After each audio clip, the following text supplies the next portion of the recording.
Brothers and sisters, we make Washington happen. That's right. We are the reason business can move goods throughout our state. We are the reason unemployed families have food on the table. We are the reason communities are protected from pedophiles and from felons. We are the reason the most vulnerable in our communities have a public safety net. We are here today on these steps on the first day of the legislative session to welcome lawmakers back and to thank them for the long hours they will spend as they grapple with a budget deficit that threatens the very safety net that upholds our way of life here in Washington State. How the legislature deals with this deficit defines their values and measures the level of compassion and responsibility that exist within the state of Washington. Washington's public servants are doing their part to help bridge the budget gap. No other group has stepped forward to defend public services the way that we have. That's right. The budget deficit places all of us, the governor, the legislators, all of us who live here in Washington State, in a place that tests and challenges the values that we hold. We, the public servants of Washington State, we've done our part. I stand united with my other public safety servants in fighting. Our plate is full this session, without a doubt. We have lots of battlegrounds. There is a deficit, but they do not need to take the deficit out of public safety or public servants. We shouldn't sacrifice basic health plan that should be provided by the health care authority members.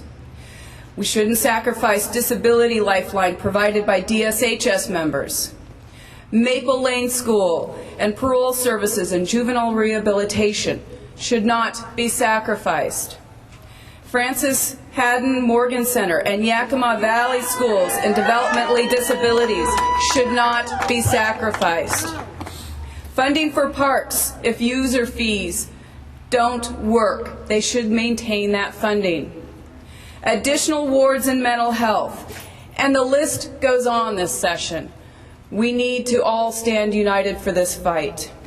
It's easy to blame public employees, but as the Walla Walla Union Bulletin newspaper recently editorialized, we shouldn't be the state's new whipping boy. You know, this economic crisis, we didn't start. We're not causing. I mean, this is a Wall Street-generated economic crisis we're in. It's the worst we've seen since the 1930s. Well, none of us here saw the 1930s, but it's the worst crisis since the 1930s. And it's tough. It's put us in a position that is untenable. And you are, in fact, the safety net. And you are being demonized by folks who don't have a clear understanding of what state employees do, and that, in fact, you are the safety net. You provide the essential services for the people of Washington State that they need, and that we've got to protect both those social services as well as you, and that there are more ways to solve this deficit problem. Cuts are not the answer. We've got to figure out a revenue source to take to the people and give them a comparison. Either we're going to fund these essential services and maintain our values and our moral base, or you're going to allow tax expenditures to folks that really don't need them, and it's time for them to sacrifice to catch up to the sacrifice that you and I have already made and save our services.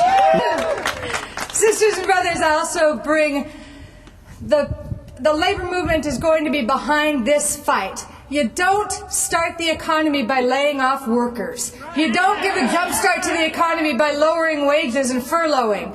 You jumpstart the economy by ensuring that we have basic services that we need, public services that we need, and that the safety net's in place. We are with you. This is going to be a tough fight, but it's a fight that we're ready for.